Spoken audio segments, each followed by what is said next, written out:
John F. Kennedy, Spokesman for the New Century.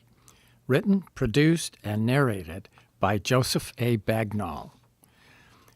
There are 7 deadly trends in our new century that threaten to destroy life: nuclear proliferation, global warming, destruction of rainforests, terrorism, ozone depletion, acid rain, and population explosion. Choose life.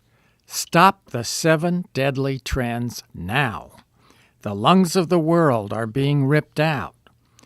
Deadly nuclear weapons are spreading. The ozone hole is larger than North America.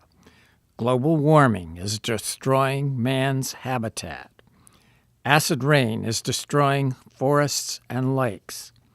Terrorism is a threat to all nations. Think about it. All of the 7 deadly trends will grow, unabated, unless the whole world comes together in a world security system that is capable of resolving the trends through enforceable world law. Support the Kennedy option, pursuit of world law.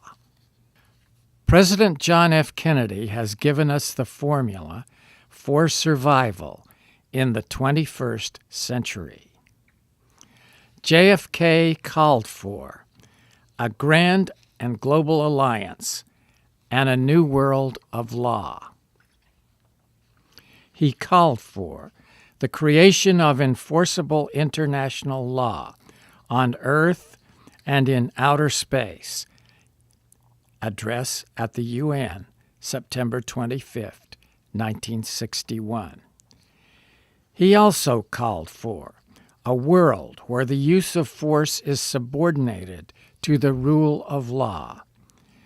This was done in remarks upon signing the bill creating an Arms Control and Disarmament Agency on September 26, 1961. He also called for making the UN a framework for a world of law. This was done in the Third State of the Union message, January 14, 1963. JFK called for an end to radioactive poisoning of the air because of nuclear testing in the atmosphere.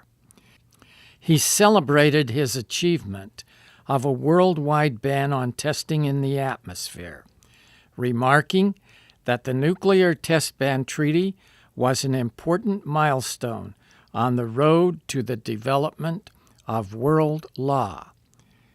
This was done in remarks at his press conference, September 12, 1963.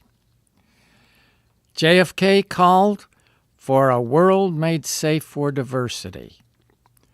One world and one human race with one common destiny.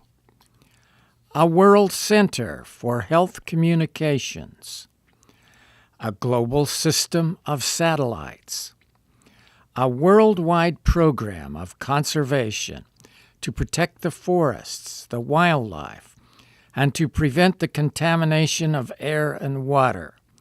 And he also called for the development of the United Nations into a genuine world security system. All this was done in an address at the UN, September 20th, 1963. Others who have called for a strengthened United Nations and the development of world law. First, Albert Einstein, in his book, Einstein on Peace. Then, Dr. Edward Teller, father of the H-bomb, in his book, The Legacy of Hiroshima. And then, Senator John F. Kennedy, in his book, The Strategy of Peace. President Truman called for the development of world law in his 1946 State of the Union address. Wendell Willkie, The Republican candidate for president in 1940 wrote a remarkable book, One World. President Eisenhower called for the strengthening of the World Court and the development of a world community under law. World-renowned British historian Arnold J. Toynbee was a long-term advocate of the development of world law. He wrote an article in the New York Times Magazine, April 5, 1964, titled, "It is One World or No World." Walter Cronkite advocated a system of world government in his book, A Reporter's Life. President George H.W. Bush advocated a new world order and organized the whole world to contain Saddam Hussein. Under the authority of unanimous UN Security Council resolutions, the United Nations curbed and contained Iraqi aggression against Kuwait. Conduct of the first Gulf War was a masterpiece in terms of cost, casualties, and the overall result. Find out much more about all of this.